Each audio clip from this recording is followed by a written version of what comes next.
This is a chat about teaching movement with mobile apps. And I want to give samples of how we're doing that in Gait, how we're doing that in Neuro, we're doing that in Peds or pediatric Gait, as well as in Ortho. So I hope this is kind of multiple parts of the curriculum friendly and an interesting way to bring people together to talk about the different languages that are beginning to sprout out in the different areas.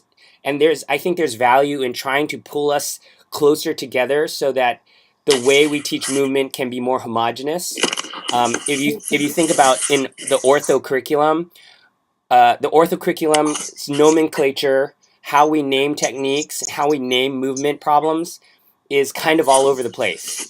And so it has really driven us to think about, as we're creating these resources, how do we create a resource that will help the profession and hopefully come alongside the leaders of the profession to establish how we teach movement and what normal movement is. So my dream, of course, with PhysioU is that we can make the lives of the professors and students better, that we can make teaching easier and more effective. So I'm screen capturing this, and we will email this to everybody when we're done today. Okay.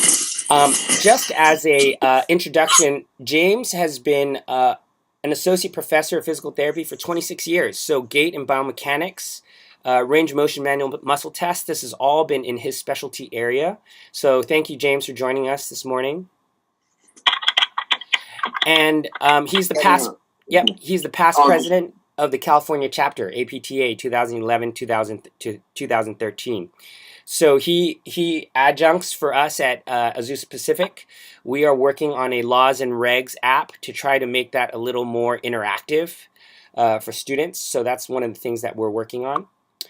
And then myself, I've been at APU for Azusa Pacific University as an associate professor for about almost 16 years now, going on 16 years.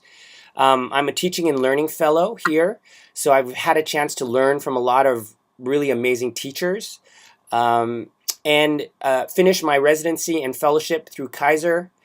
I chair the institutional review board here, and we've been spending the last 6 years dreaming of apps to build to make education better, more effective, more cost-effective for students. And so I currently also teach for the USC Spine Fellowship here in the States as well as in China. So I'm there about a month and a half every year in Beijing.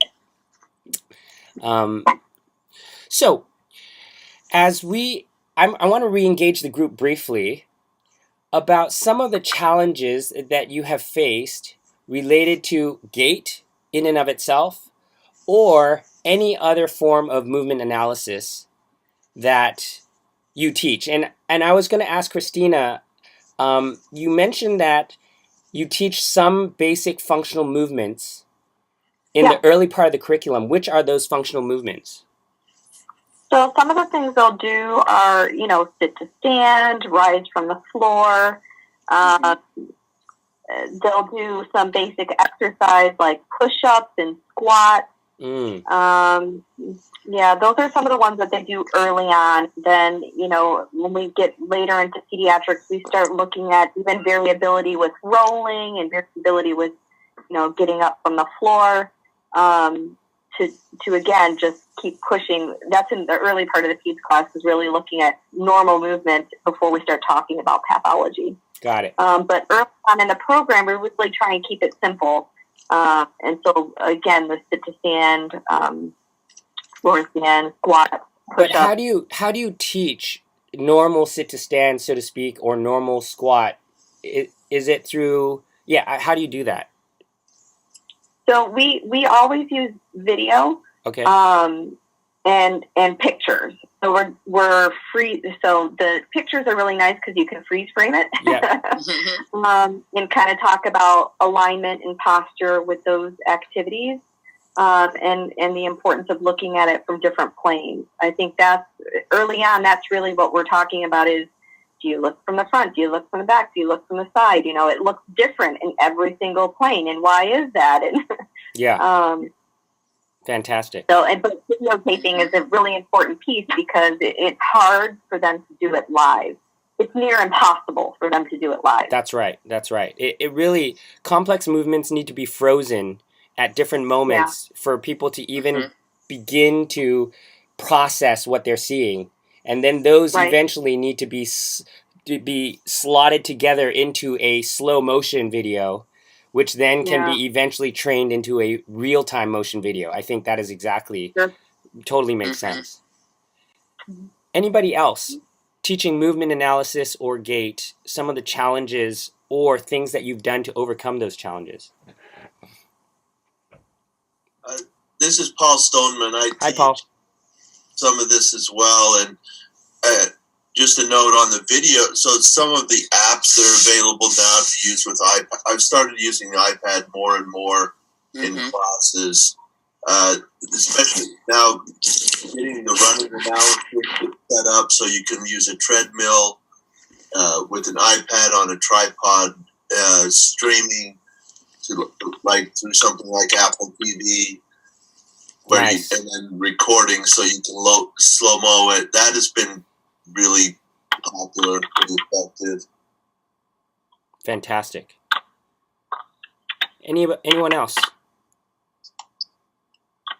I'm curious, Mike, where Christine and Paul in the curriculum, early, middle, or late, do you start doing movement analysis, and do you do gait first? Because it sounds, Christina, that like when you mentioned, I look at the front of them, side of them, behind them, just like we do with gait, and I wonder if teaching movement analysis can be kind of a generic event, and then whether that movement analysis happens to be gait or sit to stand or reaching or whatever. Are we able to kind of apply those skills in other various functional activities? Yeah, and they thread through, and it's hard, right? So when we first started this a couple of years ago, it was just based on who was willing to bring it in early on in that first year. And so we had a professor who was willing to do it in her course, which happens to be their first semester of their first year. And so she's doing the very basic, like I said, sit to stand, push-ups, squats, and it's very rudimentary, right? But what she did find is that without having the context of gait, right, it was very difficult for them, like you said, right? And so typically gait analysis was taught the following semester. So we've actually just done a switch of our curriculum in order to create a new course that's going to look at some kinesiology, biomechanics, and gait in their first semester of their first year so that we can thread it through from start to end. But you're right, it was very difficult to do that. But so that's their first year. It's first semester, second semester is where they get the basics. And then in second year, it gets a little bit more complex, but still really looking at it from a musculoskeletal perspective. And not until their third year do we layer in the neuro piece. So our program is a little bit similar in we have a faculty member that starts them on the movement analysis in that first year, but our students also are taking gait at the same time. So they have gait and biomechanics in that same semester that they have those functional skills that they're starting to analyze. So I think they kind of complement each other. Our neuro and peds actually happens in the second year for our students. So they basically can carry on those analysis skills right into my course, which works pretty well. So they already are kind of used to looking at those functional tasks. And then we're making it, we're looking at them much more closely. I mean, in the beginning, it's just kind of rudimentary, but they're looking at it much more closely in my course. That's fantastic. Yeah. And really, if you think about it, it's graded exposure. Their brains can only handle so much. Right. And really, this process should be spread out over a curriculum. The reality, for a movement specialist, it really shouldn't be one class and then it's done. Right. It's like the early movements. Here is a methodology for how we talk about movement and how we teach it. And now we are slowly going to take it from more simple movements to more complex movements, but we are going to apply the same paradigm over and over again until a expert is created, a habit is created. So I think that is very, very powerful. It's great to hear the way that you guys are doing that. Any other comments from the group? I will say Yes. one comment, kind of like you were talking about earlier. It's really interesting to me how when the diagnosis is an orthopedic diagnosis, that turns off. And I would like to kind of know how to not have that turn off. So in the third year for our students, they have a culminating course where they're supposed to pull it all together for a variety of cases. And a number of times, one of the cases may be a orthopedic shoulder patient, and the patient is testing for having very normal strength, but yet one of their things they want to do is strengthen them. And my question is always, but how are they moving? Do they have good scapulohumeral control? Is that the problem why you're not getting what you want? Or did you look at that? And it's like, oh, so sort of the movement thing gets turned off when you have an orthopedic injury for some reason. Any comments from any of the ortho guys or any ortho girls or guys about that?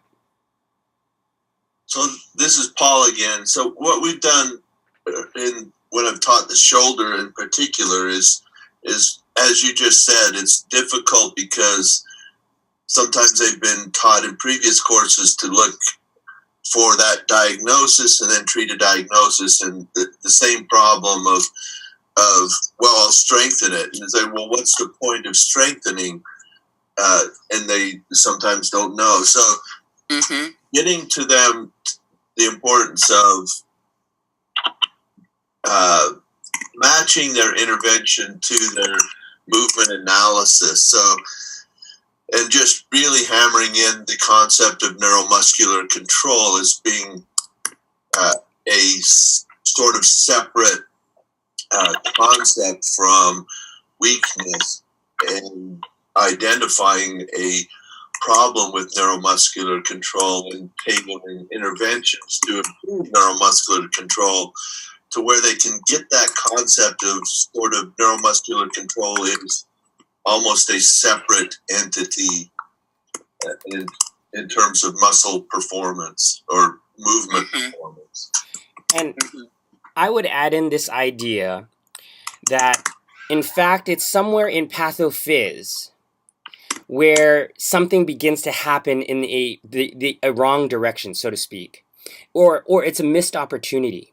Imagine if most of the musculoskeletal pain and dysfunction problems, besides talking about the tissue pathology, we talked about movements that may cause stress to this tissue leading to that pathology. So anywhere that you could, you tied some type of movement and stress relationship to the pathology, which then allows you to talk about patellofemoral pain, IT band syndrome, hip flexor tendonitis, hamstring tendonitis.